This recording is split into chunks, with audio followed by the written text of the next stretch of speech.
Welcome back to the final score, everybody. Today we're going to be mainly talking about the Knicks, but we're also going to be talking about some of the MLB moves that we haven't been able to talk about. And we will also be talking about Deshaun Watson and maybe where he could end up. All right, so let's just get right into it.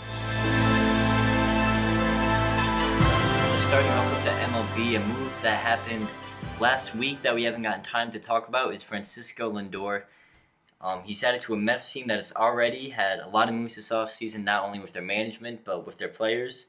So we look at their lineup right now as far as their outfield goes. They got Brandon Nimmo at center field, Jeff McNeil at third base, Francisco Lindor, obviously, he's going to be their shortstop now, Pete Alonso, Michael Conforto, Dominique Smith. So they really got a lot of great players. And how far do you think this team could potentially go?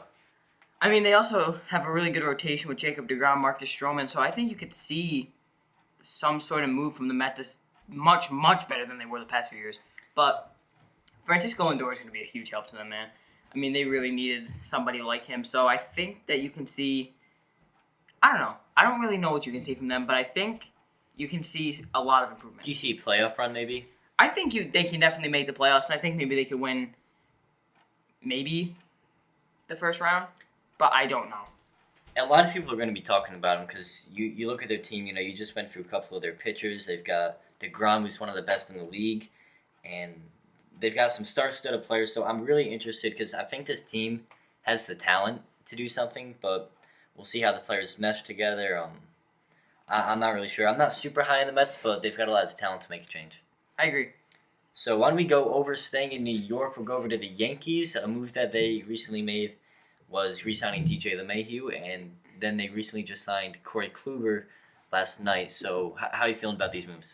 Very, very excited. I mean, we needed to re-sign DJ LeMahieu. If we didn't sign him... He's our only consistent hitter. Right. We need more players like him because obviously we have Judge, Stan, Gary Sanchez. Judge has been getting a little bit more consistent. Yeah.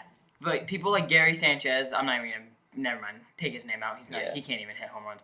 But people like Stanton, who get to the plate and you either know it's going to be a strikeout or a home run. We need more people that can just get on base because we don't have a ton of those players. Didi Gregorius, when we used to have him, he was one of those guys. So just players like that. I mean, the amount of home run hitters is ridiculous. We have Luke Voigt, who led the league in home runs last year, I think. We have Judge. We have Stanton, who really heated up in the postseason for us when we needed them. Unfortunately, the rest of the team couldn't. But we have all these guys who can step up to the plate and get hot for a couple games or get hot for one game. We honestly need at least two more guys. I think that'd be perfect, like DJ LeMahieu, who can go up and consistently hit. You know what I'm saying? 100%. And another huge move that they made was Kluber. Absolutely. Because we have Garrett Cole. So now getting another person that can just, we know will do what he can as a number 2 or number 3. And we also could be potentially signing Luis Castillo. Yeah. So if we sign him, then we're going to just keep growing our pitching staff. And what's the whereabouts on Luis Severino? He's expected to return from Tommy John surgery in June or July, I believe. Yeah. I mean, and when he comes back, if he plays like he was before, then we would be a very good pitching Every staff. year I convince myself that the Yankees are, we're going to go all the way, at least to the World Series, because last year I was thinking, you know what, our pitching, that's why we didn't get there, is our pitching. And then our pitching took a step forward with Garrett Cole, and now we have guys like Jordan Montgomery, we have James Paxton, who was banged up for a lot of last year. But if you have Garrett Cole, Jordan Montgomery, James Paxton, and now Kluber, that's a pretty star-studded lineup. And then whenever Severino comes back, and that's huge, because that's good solid guys that every single there are a few pitchers there that can, like Garrett Cole. We know he'll go out and pitch a lights out game. And we have good closers. We have Zach Britton, Chapman, obviously. Our pitching for me isn't really my biggest concern. It's consistent hitting. Yeah, I agree. I think that people like when Luis Severino does come back and people like Corey Kluber will help us so much in the playoffs because we're not just relying on Garrett Cole to carry us the one game and then we got to leave it up to last year Masahiro Tanaka or anybody like that. Yeah, the good thing is, even though, I don't love just having all these home run hitters, is there's a really good chance, with Judge, Stanton, Voigt, there's a good chance one of those guys is going to get hot in the playoffs. Just like Stan did last year. It could be Voigt. It could be Judge. We don't know, but I would like a little bit more consistency, just like with guys like DJ. I agree, definitely. That's why that was such a huge signing. That should just about wrap up the MLB talk. So why don't we go over to a pretty big storyline right now in the NFL, even with the playoffs going on. A lot of talk about Deshaun Watson. It's been reported that he wants out. There's been a growing belief that he has played his last snap for Houston. And it's pretty heartbreaking. If you're Houston, there was a clip of J.J. Watt going up to Deshaun saying, I'm sorry we wasted one of your years again. And you can just tell Deshaun's not happy about the situation. And right. He's pretty much on his way out. So what do you think? Reports say that his anger has gone from 2 to 10. Yeah. So I definitely think that he's taking his last snap in a Texans uniform. Agreed. There's some teams. There was a notification I got about a little bit of a teaser maybe with him to San Francisco. What do you think, if they can put together the package, what do you think about him landing in a place like that? A place like San Francisco would be perfect for Deshaun. I mean, they have a good defense once everybody returns healthy. They were just banged up this year. I mean, they were a Super Bowl team. With Jimmy Garoppolo. So put Deshaun on that team, a fully healthy team, you can definitely see another run. And there's a few other rumors. You have the Patriots, the Dolphins. So Dolphins would be really interesting. If Dolphins got Deshaun and then they got him, imagine if they got Devonta Smith. Oh my God. Or if they just got Godwin or somebody out there. Something that is kind of running through my mind is if the Dolphins are thinking of trading for Deshaun, what's the stance on Tua? I believe Tua would be part of the package. Because Tua, the Dolphins don't seem to love him. Because they're putting him in for the game, and then when it comes to plays that actually matter, they're not letting him show what he can do. They're putting in Fitzpatrick.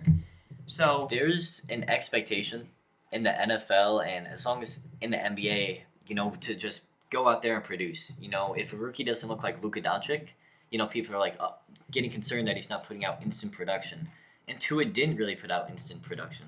So if I'm the Dolphins, I'm probably going to trust the process. But I understand their concern because I personally did not see a lot of flashes from Tua. I agree there.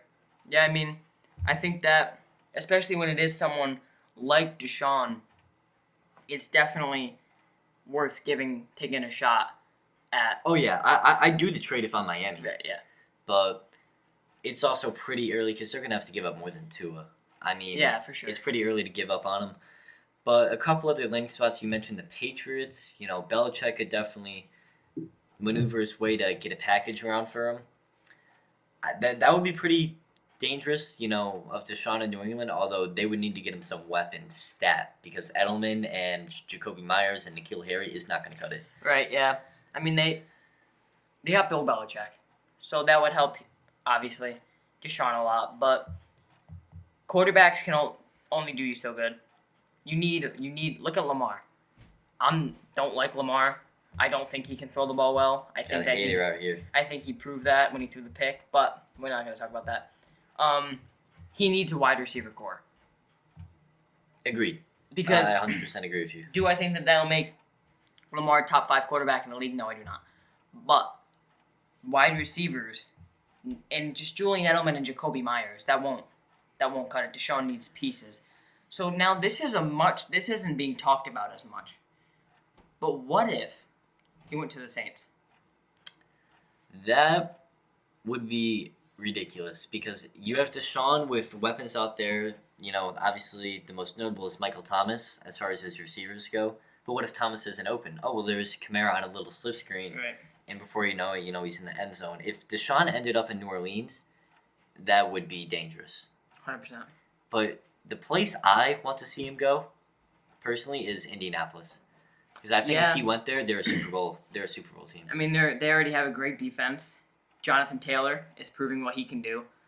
Pittman looks really, really well in his first year. Yeah, they do have a great team, and they gave a run to the Bills, but Phillip Rivers, you're comparing Phillip Rivers and Deshaun Watson, so it's definitely a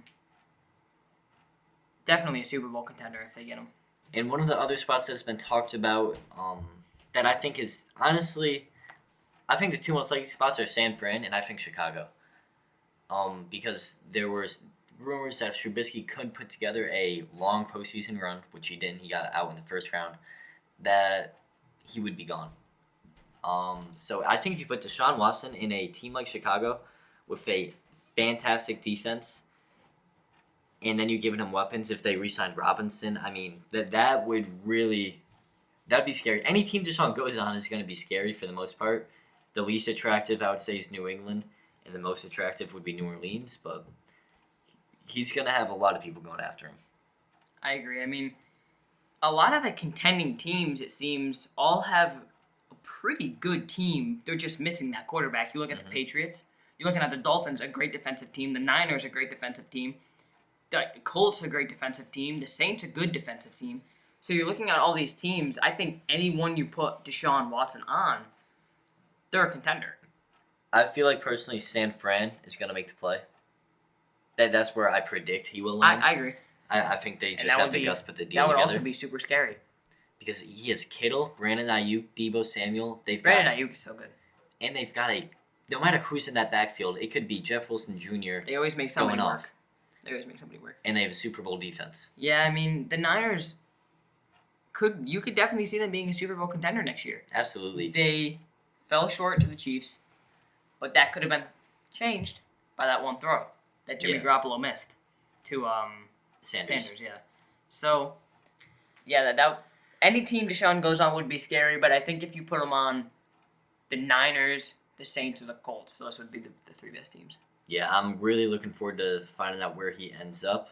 So before we jump over to the NBA, we can briefly just update what's been going on this weekend in the second week of the playoffs. Yesterday, as a Lamar fan, I was really devastated to see him throw that pick because I didn't expect the Ravens to win the game, but it was a defensive game, and it would have been 10-10 if they converted that touchdown. Yeah, I think not taking anything off Lamar, but you can't put everything on Lamar. Because I do think that was also a great play by the defender to cut in front. I think that, I don't know, something about the coaching of this team, I don't like it. You don't like Harbaugh's offense? No. I don't like everything's a run. Especially read option. Let Lamar play out of the pocket. Everything seems to be, that's why, I was saying this before, I think Lamar, in the playoff setting where everyone is giving 110%, with this offense right now, he's stoppable. Agreed. Make him run, because especially give him a receiver. No Lamar disrespect, but yeah, Lamar likes running the ball. So if they're just making him pass first, run second, which Lamar couldn't seem to do, Lamar really struggled with doing that because he likes to use the run as his advantage for the pass. Agreed. Because they're worried about the run. So then you'll see a receiver open. That wasn't working, and the offense shut down. You see, he didn't throw a touchdown. He didn't throw over 200 yards. And he threw a pick. Yeah, Lamar. In a huge moment. So I think something's got to change. You got to stop with the read options all the time. You got to get Lamar. Get him help. Get him a receiver, and then get him to be able to throw the ball downfield. Because he can make throws, but inconsistently. Exactly. I've seen Lamar, have a throw that is a beautiful throw, through three defenders and puts it in there.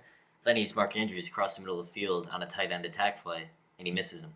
And you also, that interception, it was a great defensive play, but it was still double coverage. You should be able to read that. It was a pretty bad throw. So, and that all comes from him not being able to run the ball. Mm-hmm. Because they were getting stuffed. He was averaging under 3 yards a carry. So, or a little bit over 3 yards a carry. Remember? Yeah. He had 9 rushes for 34 yards. So when you see that happening, then you realize that Lamar's going to have to pass now. As an offensive coordinator, they're going to have to pass the ball since the run's not working. And since the run wasn't working, neither was the pass because they were forcing passes, and it just seemed to go downhill in the second half. The second half, they didn't seem... I don't know, the Bills' defense just came up to it. And both defenses came to play. They only allowed 3 points to us. Ravens' defense only allowed 10. Tucker. When you think about it. Yeah, that was shocking. It was windy, But I mean, even today you saw Harrison Butker in the win. He nailed Yeah. a 50-yarder. Yeah, that was all. But Bills kicker also did. What's his name? Tyler Bass. Yeah. He also did miss So- a kick. Let's keep going with these playoff games before we get stuck, because it's so easy for me to talk about Lamar. Bills, yeah, I think that they definitely can pose a threat to the Chiefs. I think they could make it to the Super Bowl. I think the one thing that I did see against the Ravens was, The ability to be contained. yeah, I'm Yeah. not saying Josh Allen is fantastic. I think personally right now he's probably the fourth best in the league, but Agreed. he seems a little off. Ravens defense is great, but I think against the Chiefs against the Ravens still keep scoring. Yeah. Nothing can really contain Patrick Mahomes. So I think that they can definitely make a run, but we'll have to see. And we'll look at the Packers real quick. Packers, great, to me, man. NFC champs. I'm calling it. So I agree. I do think the Saints can keep up with them, but because they even kept up with the Chiefs. That was like what, a 4-point game, 5-point game, Yeah. something like that. I just think Breeze is gonna have a tough time. I agree. And lastly, a game that is currently going on right now. Browns-Chiefs. Browns just scored. They're down 19-10. Yeah. I don't know why they didn't go for 2 there, because if they made both 2-point conversions, it was Yeah. a 2-possession game. And another thing about the Browns, I don't know if you guys didn't see, but Oh they my had a gosh. touchdown past probably 25 yards to about 2-yard line. But he tried diving for the pylon, Extended. and I don't know who it was on the Chiefs defense, but he made a great play, tackled him, forced a fumble out of the back of the end zone, touchback. A little bit controversial because it looked like it could Helmet have to easily helmet. been called helmet to helmet. But that play is not reviewable, so there was no way to really call that. But Yeah, that was a huge swing for the feel bad for huge, Higgins. huge break for the Chiefs. He's going to be having nightmares about that play. Yep. And before we go on to the NBA, Buccaneers Saints, who you got? I think the Saints win I because agree. they have I got Saints. absolutely owned them. But Brady's been looking better. You see Antonio Brown, Chris Godwin, they've been getting involved. So I think it's going to be a good game. I'm excited. But I think I'm going to see my boy Kamara. Yeah. No, but I think the Saints are going to win. That's just me. Yeah, I agree. So that should just about wrap up our NFL talk. So why don't we go over to the NBA? You know we're Knicks fans here, so we got to Yes, talk sir. about them. We just beat down the Celtics. By Dylan's 30 team. points. 105 Held them to 75. 75. So, They've been averaging at a low. Their season low, I think, for 3 quarters was 71. They had 50 yeah. today. And I know they didn't have Tatum, but they had Kemba. had Kemba back, and they had most of the bench players. Knicks lost 5 in a row, so this was a huge win. RJ has started to look better. Randall's playing consistent, but the man, the myth, the legend, Emmanuel Quickly, baby. I think it's obvious, at least the way he's playing right now. He's our future point guard for at least the rest of this year. Get Alfred Payton on the bench. No disrespect, because Alfred Payton, he just needs to be playing with the bench guys. He needs to also be playing with people other than Julius Randle, I because think- that's the only guy he gives I it think to. when Emmanuel Quickly's in the floor with the starters, he works better than Alfred Payton. Alfred Payton would be huge on our bench.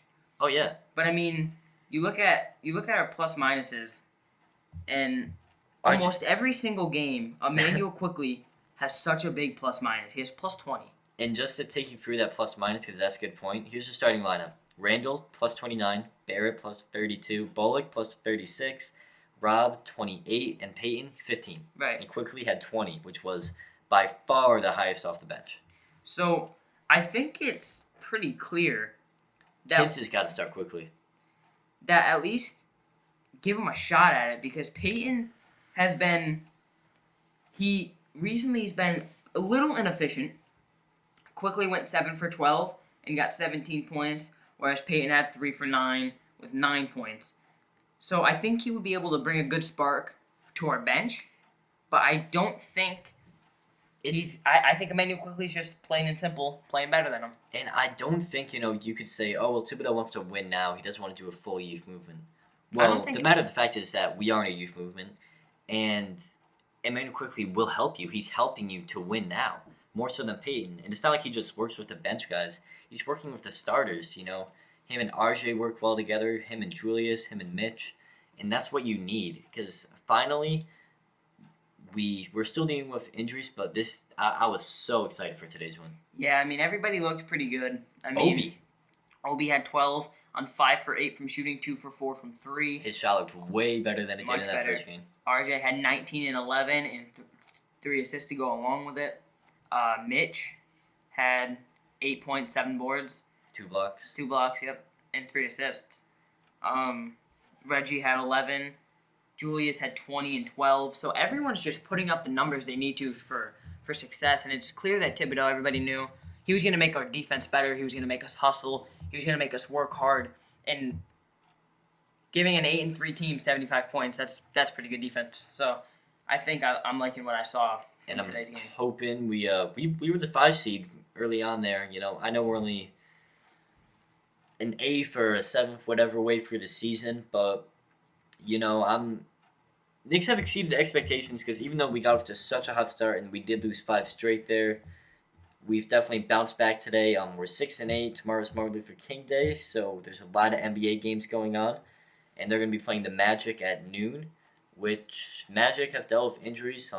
Sadly, Fultz is going to be missing the season with that torn ACL, and he's a pretty big part of that team. So I think Knicks, if they can win that, and then they've got Golden State, they've got some winnable games coming up on the schedule. So I'm really looking forward to it. I think this is a team who can finish close to 500, above or below. To be honest with you, I think we have an interesting few next games. We play the Warriors on Thursday, but I think we play solid against Warriors though. Yeah, I think this team right now is just playing well against the good teams, and I think that we'll see them have a good amount of success through the years. I think we're going to have those 5-game losing streaks because we have been struggling. Sometimes we go through a few. Young team with a completely new coaching staff. So we're gonna have high ups and downs. We started off great, and then we had a little bit of a slump, but then we just beat the Celtics. So if we can be a little bit more consistent, I think you'll see success from the Knicks. But what we have to do is win the games you have to win, like against the Cavs. That's a winnable game. Mm-hmm. You have to win. You have to win those ones and take some of the games that you shouldn't win. We've already taken a couple of those this year. Celtics, Bucks, so Jazz. Yeah, I mean, unfortunately we lost to the Nuggets by 30, which was definitely a low Hawks. point. Yeah, we've beat some good teams. I think one of the things that, one of the reasons we lost that Cavs game, you see RJ came alive. When RJ plays better, this team plays better. Right, we came alive. We came back. We had some costly turnovers. RJ and Reggie Bullock had RJ had 2 terrible turnovers. Bullock had a steal and then turned it right back over. So that was just kind of the nail in the coffin. And to go along with that, Julius Randle. This was technically RJ's fault off the turnover, but then you saw the clear path foul, which gives them 2 free throws in the ball, and that kind of just took the life out of the Knicks. Can we talk about Julius Randle of the NBA? He's averaging almost 24, 10, and 7 as a power forward on the New York Knicks. And he's keeping them in playoff contention. And I know it's early in the year, but I was looking at – I don't want to get ahead of myself because I was looking at Bleacher Report's MVP candidates. And I'm not saying Julius Randle is an MVP candidate. I want to make that clear. But they were looking at the top 5. You know, it was obviously LeBron. I'm sure Giannis was in there. Luka, Embiid, Tatum. Embiid was actually 1. Yeah, Embiid was 1. Brown was 2. Yep. And Paul George, I believe, was in there too. He's had a good season. And their honorable mentions were like Jaylen Brown, Domantas Sabonis. I'm just saying, can we just give him some credibility? Obviously, this isn't going to happen. He's not going to be able to keep this up to the extent that he's playing. His assist is what's beautiful. Right. But I feel like he's just not getting any talk. He's averaging so much. He really should be getting talk. I know we are so biased. We try not to be as Knicks fans, but when you just watch a losing franchise for a while, and when James Dolan is your owner, I mean, it's just nice to win. So we're gonna ride with this feeling with Randall. We wanted to get his credibility, and we just ultimately, as a Knicks fan, you want to see your young guys prosper. You want to see RJ prosper. You want to see Quickly, Mitch. Led by a little bit of a vet with Randall, so I'm really excited the way this team's going. Yeah, so am I. This is a little off topic, but Patrick Mahomes just is questionable to return. Just is he actually talking about that? Yeah, he got injured.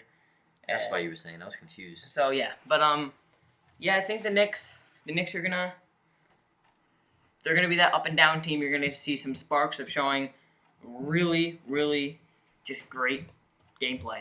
And then you're going to see the games of the Nuggets game, where we just really didn't do good. We lost to the Thunder, we lost to the Cavs, so stuff like that, that's all going to hurt us a little bit. And if you're not a Knicks fan, we'll make sure we get to a couple of the other teams in the East and West. We look at a team like the Pacers, who devastatingly... That hurts them, man.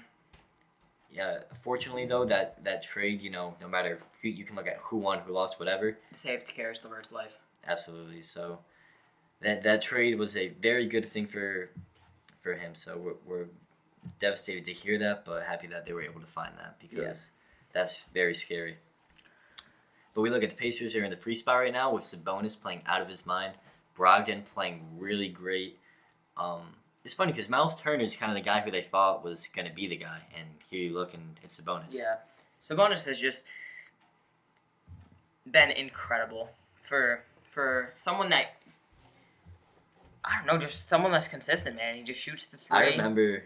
He's just a good player, man. I remember watching him versus Cuse, because he was on the Gonzaga team. Yeah. Mm-hmm. And here we are now. He's tearing up the league. We look at a couple of other teams.